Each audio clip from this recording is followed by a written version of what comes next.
العدل سائس عام، یہ نہج البلاغہ میں ہے، والجود عارض خاص، عدل وہ ہے کہ جس کے ذریعے سے ایک عام تدبیر کی جائے، عدل کا فائدہ پورے سوسائٹی کو مل رہا ہوتا ہے، جبکہ فضل کا فائدہ کسی خاص انسان کو مل رہا ہوتا ہے۔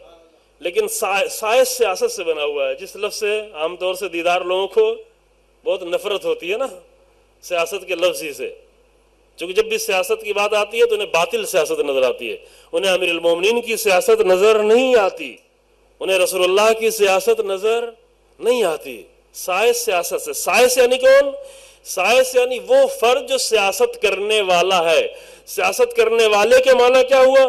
یعنی وہ انسان جو لوگوں کی تدبیر کرنے والا ہے ان کی بھلائی کے لیے۔ سیاست کا بہت گہرا تعلق ہے ربوبیت سے، چونکہ رب کا کام ہے تدبیر کرنا، اور جو رب کے نمائندے ہیں وہ صحیح طور پر سیاست کیا کرتے ہیں؟ بندوں کی ایسی تدبیر کرنا کہ ان کے کمالات کی منزلیں وہ طے کر سکے۔ العدل سائس عام، عدل کا فائدہ پورے معاشرے کو مل رہا ہوتا ہے۔ ممکن ہے کسی کو کم ملے، فضل کی وجہ سے کسی کو زیادہ ملے، لیکن پورے معاشرے کو فائدہ مل رہا ہوتا ہے۔ لیکن فضل میں کسی خاص کو فائدہ ہو جاتا ہے، لیکن ممکن ہے دوسرے کا نقصان ہو جائے۔ لوگوں نے کہا کہ آپ کیسی تقسیم کر رہے ہیں؟ خلیفہ دوم نے آ کر فضیلتوں کی بنیاد پر دولت تقسیم کی تھی، آپ نے سب تبدیل کر دیا، آپ سب کو برابر برابر دے رہے ہیں، سب کو تین تین سکے دے رہے ہیں۔ ظاہراً اچھا لگتا ہے، ہم کو بھی اچھا لگتا ہے کہ فلاں انسان بڑا صحابی ہے، فلاں انسان بڑا عالم ہے تو اس کو زیادہ پیسہ دیا جائے۔ جو صاحب فضیلت انسان ہے اس کے فضیلت کی جزا اسے پروردگار دے گا، فضیلتوں کی جزا سکوں سے نہیں دی جاتی۔ امیر المومنین نے سوال کیا، یہ بتاؤ کہ رسول اللہ کس طرح تقسیم کرتے تھے؟ برابر برابر تقسیم کرتے تھے یا کم زیادہ تقسیم کرتے تھے؟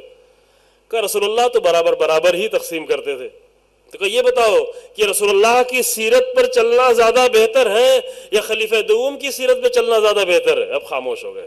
کہا پھر بھی آپ دیکھیں تو لوگوں کی زحمتیں کتنی زیادہ ہیں، لوگوں نے زخم کھائے ہیں، لوگوں نے جنگ کی ہے، جنگ بدر میں شریک ہوئے ہیں، جنگ احد میں شریک ہوئے ہیں۔ کچھ تو فرق ہونا چاہیے۔ جو نئے مسلمان ہیں، جو بعد کے مسلمان ہیں، جو ہجرت کر کے آئے ہیں، جن کی بڑی بڑی خدمتیں ہیں، تو کہا یہ بتاؤ کہ اسلام میں تمہاری خدمات زیادہ ہیں یا میری خدمات زیادہ ہیں؟ ان کو مجبوراً کہنا پڑا کہ علی آپ کی زحمتیں زیادہ ہیں، امیر المومنین آپ کی زحمتیں زیادہ ہیں۔